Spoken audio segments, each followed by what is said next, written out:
राहुल गांधी के बाद अब शरद पवार ने एक बड़ा खुलासा किया है। उन्होंने एक बयान दिया है कि महाराष्ट्र विधानसभा चुनाव के बाद उनके पास दो लोग आते हैं और उन्होंने ये कहा कि वो आने वाले चुनाव में आपको 160 सीटें मिल जाएंगी, जिसके बाद वो उन्हें लेकर राहुल गांधी के पास लेके जाते हैं। लेकिन दोनों नेता ये कहते हैं कि हमने इसमें सम्मिलित होना या हमने कहा कि ऐसा करना गलत होगा। इस पर अब महाराष्ट्र की सियासत एक बार फिर से तेज हो चुकी है। हमारे साथ इस वक्त बातचीत करने के लिए शिवसेना की प्रवक्ता शाहनाज एनसी जी इस वक्त मौजूद हैं। मैम, पहले राहुल गांधी, अब शरद पवार का इस तरह से बयान, चुनाव खत्म हो चुकी हैं, जनता ने अपना फैसला सुना चुका है। राहुल गांधी की ठीक एक दिन बाद बयान आना, ये क्या दिशा दिखाता है? और शरद पवार जैसे नेता, उनके पास दो लोग पहुंचते हैं और ये दावा करते हैं कि 160 सीटें आपको मिल जाएगी। उनकी मीटिंग राहुल गांधी से होती है। शरद पवार जी एक दिग्गज नेता है, लेकिन क्या कहें जब वो कहते हैं कि दो लोग आए थे उनको मिलने और उन्होंने एक प्रस्ताव दिया। सवाल ये उठता है, इतने बड़े नेता क्या किसी का नाम पता नहीं लेंगे क्या? और फिर कहते हैं कि उन्होंने भेजा उन लोगों को राहुल गांधी के पास। मैं सिर्फ सम्मान के साथ कहना चाहती हूँ कि ये कोई फिल्म का स्क्रिप्ट नहीं है कि जहाँ दो लोग आए, आपने उनको राहुल गांधी के पास भेजा और फिर इलेक्शन में हार जीत होती है।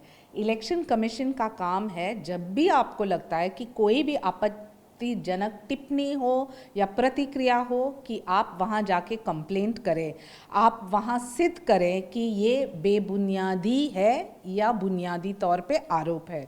आपने कोई भी टकरार न करते हुए ऐसे जताया कि हार जीत ये दो लोग तय करेंगे।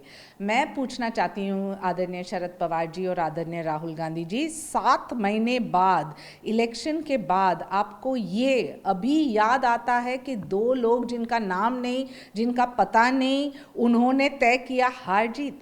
बहुत ही अफसोसजनक टिप्पणी है। और सच्चाई ये है कि इलेक्शन कमीशन ने बेखूबी अपना काम किया है, जो है ज़्यादा से ज़्यादा लोगों को बाहर लाना वोटिंग के लिए और ये देखना कि फर्जी कोई भी नाम न हो।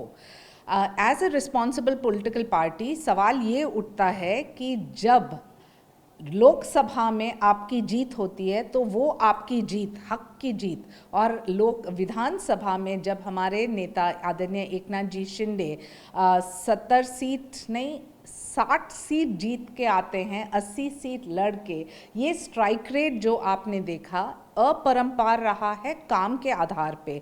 तो ये स्वीकार कीजिए कि जो जीता वही सिकंदर। लेकिन मैम, राहुल गांधी ने भी एक ये सवाल उठाया कि दो ऐसे लोगों का नाम लिया जो अलग अलग राज्यों में उनके वोटर हैं, वो वोट देते हैं, यहाँ पे आने आए थे, फर्जी वोटिंग हुई, ये भी सवाल चुनाव आयोग से पूछा गया। जो राहुल गांधी को लगता है कि कोई भी फर्जी वोटिंग है तो जाके कंप्लेंट कीजिए। आप आदरणीय कोर्ट के पास जा सकते हैं, इलेक्शन कमीशन के पास जा सकते हैं, वहाँ आप कहीं नहीं जाएंगे और एक फेक एफिडेविट देंगे कि देखिए गलत काम हुआ।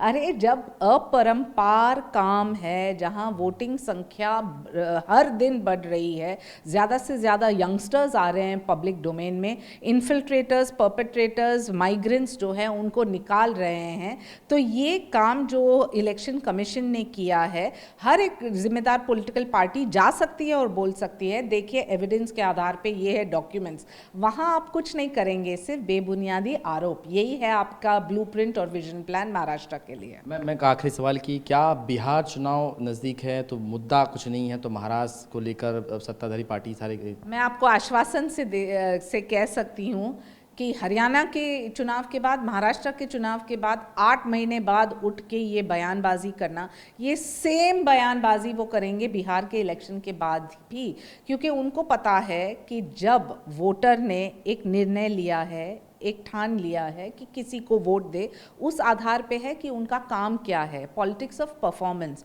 लेकिन आपका कोई परफॉर्मेंस नहीं, कोई विजन प्लान नहीं, कोई ब्लूप्रिंट नहीं, तो स्वाभाविक रूप से लोग आपको नकारेंगे।